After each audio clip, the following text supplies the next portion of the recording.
के माध्यम से दारुल हुर्ब से लेकर के दारुल इस्लाम बनाना चाहते हैं। जो जिस स्थिति में है, जहां पर भी है, अलग अलग जगह बहिष्कार होना चाहिए।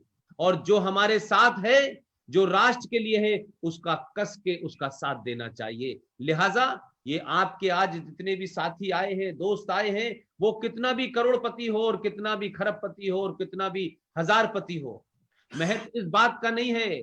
इस बीमारी ने नहीं पूछा कि कौन कितना एडवांस है, किसकी कितनी BMW है और किसकी कितनी बड़ी बिल्डिंग है।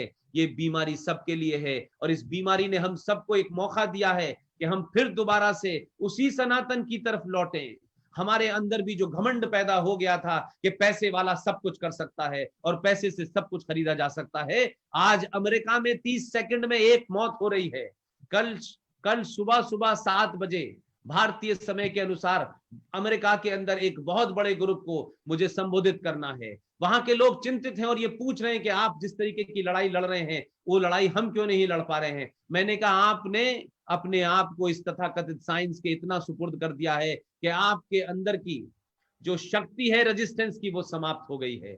भारतीयों की शक्ति अभी भी रेजिस्टेंस उनमें बाकी है। और यही मत कीजिए, ये एंटी सोशल डिस्टेंसिंग को जारी रखिए। समाज में जिन लोगों ने इस राष्ट्र को चोट पहुंचाई है, उनका बायकॉट कीजिए। लेकिन साथ साथ हम तमाम सारे लोगों की जिम्मेदारी है कि जिस देश ने इसको पैदा करके दुनिया में फैलाया है, उस राष्ट्र का भी बहिष्कार होना चाहिए। ये जो गणेश जी और जो लक्ष्मी जी, जो हमारा परंपरागत एक कुम्हार बनाता था, ये पड़ोसी देश से आने लगे हैं। और हम 10 पैसे के लालच में बचाने के लिए हम अपने उस परंपरागत, उस ट्रेडिशनल कुम्हार से नहीं खरीदते। उस देश ने 5 रुपए में भी आपको गणेश जी और सरस्वती बेच दिए, हम उसको अपने घर में लाते हैं। किसकी इकोनॉमी मजबूत करते हैं? जो देश के दुश्मन देश हैं, जो देश के गद्दार लोग हैं, किसकी इकोनॉमी मजबूत करते हैं। तो ये बाइकॉट सिर्फ इंडिविजुअल तक नहीं रहना चाहिए। अगर कोई राष्ट्र जिम्मेदार है तो वो राष्ट्र है चाइना, उसका भी खुलकर विरोध होना चाहिए। लेकिन ये काम साइलेंट होने चाहिए, शोर नहीं मचाना चाहिए। जी राजेश भाई, बहुत बहुत धन्यवाद। समय हो गया है और मैं ये चाहूंगा बड़े भाई साहब पुष्पेंद्र जी, एक आज संतोष नहीं हुआ, 2-2.5 घंटे का एक बड़ा सेमिनार करना चाहता हूं जिसमें लोग सवाल जवाब भी कर सके। आज सवाल जवाब मैं ज्यादा नहीं कर पा रहा आपसे। मैं चाहूंगा कि आप एक दिन समय, हमको लंबा समय कभी कभी भी ले लें, कोई बात नहीं। हम तो इस वक्त हम ये बहाना नहीं बना सकते ना कि हम बिजी हैं। 350 लोग आपको इस समय सुन रहे हैं। क्या बात है। Is a pleasure, is a honour to me that early in the morning I am. अच्छा, जब आप लोग बात कर रहे थे तो मुझे ऐसा लग रहा था कि जब आप सब बात करते, मुझे लग रहा था मैं किसी पार्क में आ गया हूँ।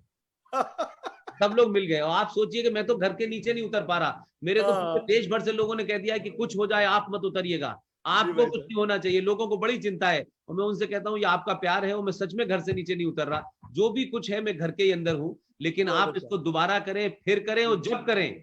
चेतना मंच में तो जब मैं पहली बार आया था तभी मुझे लगा कि यही वो समाज है जिसे जगाना है।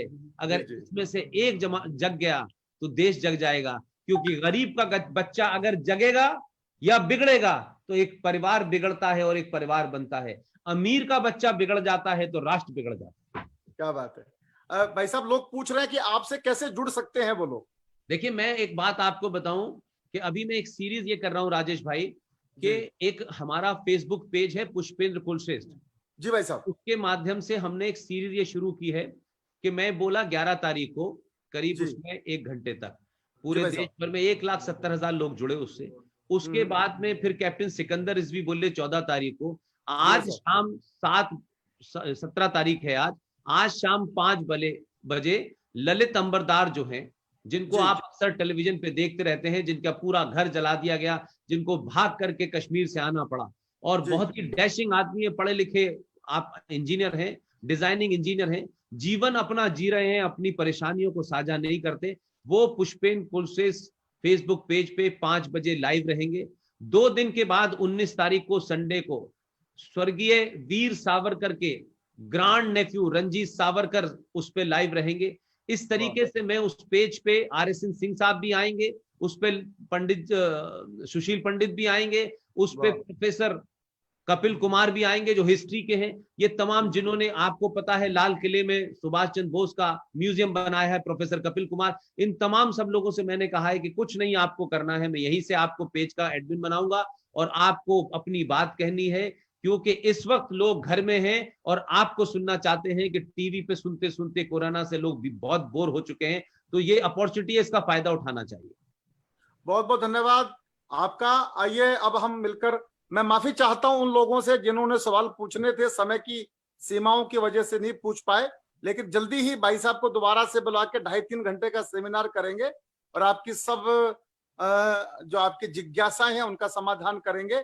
कल का सेशन बिजनेस सेशन है और बिजनेस एंड लॉकडाउन F&Q, इसके ऊपर एडवोकेट संजय जैन हमसे बात करेंगे। कल समय पर आप लोग आ जाइएगा। मेरी फेसबुक पर इस सेमिनार का लिंक रहता है कवि राजेश चेतन पर, उसको ज्यादा से ज्यादा शेयर कीजिए, ये मेरा आप लोगों से निवेदन है। पुष्पेंद्र भाई साहब का बहुत बहुत धन्यवाद। सचिन भैया शांति पाठ प्ले करो। एक राजेश भाई 1 मिनट लूंगा आपका। लीजिए भाई साहब लीजिए। राजेश भाई 1-2 मिनट, ये आप सबको नजर आ रहा है? आ रहा है, बिल्कुल आ रहा है। ये क्या है, कभी नहीं सोचा होगा। 2 मिनट लूंगा क्योंकि मैं हर बार बताता हूं, क्योंकि हम सब लोगों को कुछ पता होना चाहिए। बताइए। 1957 में भारत की पार्लियामेंट में इस बात को लेकर के चर्चा हुई कि भारत का पक्षी होगा, भारत का एनिमल होगा, भारत का फूड होगा, फ्लावर होगा, फ्रूट होगा, राष्ट्रीय गीत होगा, लेकिन भारत का कैलेंडर कैसा होगा? जी। इस पे चर्चा हुई और चर्चा के बाद ये पास हुआ 1957 में कि भारत का कैलेंडर सत संवत से होगा। अच्छा। और ये कहा गया कि यही कैलेंडर सरकार जारी करेगी, लेकिन कौन वो लोग थे, किसकी साजिश थी कि सत संवत का कैलेंडर नहीं जारी होता और ग्रेगोरियन जो कैलेंडर है, जो इंग्लिश कैलेंडर है, जिसका भारत और साइंस से कोई मतलब नहीं है। और मैं तो इसको कहता हूं कि एक सेकुलर देश के अंदर किसी मजहब के रहनुमा के नाम से कैसे हो सकता है? Before Christ and after Christ से कैसे कैलेंडर हो सकता है? तो हमने औरंगाबाद में बहुत बुजुर्ग 80-80 साल के लोगों की मदद से देश में पहला भारत की पार्लियामेंट में पास किए हुए कैलेंडर को प्राइवेटली जारी किया है।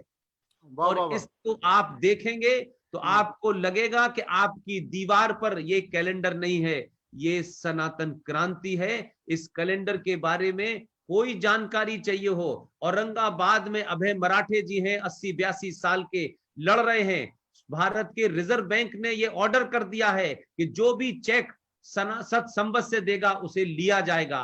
वोडाफोन कंपनी भी मुकदमा हार गई हम लोगों से, उसने कहा हम भी लेंगे। इस देश में हमें इस पे मुहिम चलानी चाहिए। और ये जो कंपनियां हैं जहाज उड़ाने वाली, जो गंदे कैलेंडर बनाती हैं, जिसे नेता लेने के लिए लाइन लगाते हैं, ये कैलेंडर आपके घर में होगा तो आने वाली जनरेशन सनातन की तरफ गर्व करेगी। इसलिए इस कैलेंडर को प्राप्त करने के लिए भी मैं अपने लिंक के साथ में पता भेजूंगा। वो लोग इसको देख रहे हैं, मेरा काम सिर्फ इतना ही है कि आम लोगों तक पहुंचा देना। बहुत बहुत शुक्रिया, मुझे मजा आया। और सारी बात यह है कि आज आपने मुझे सुबह सुबह उठा दिया। Thank you very much. शांति पाठ। अच्छा ठीक है, मैं बैठा हूँ। जी, मेरी आवाज आ रही है? बिल्कुल आ रही है। जी, बजाइए।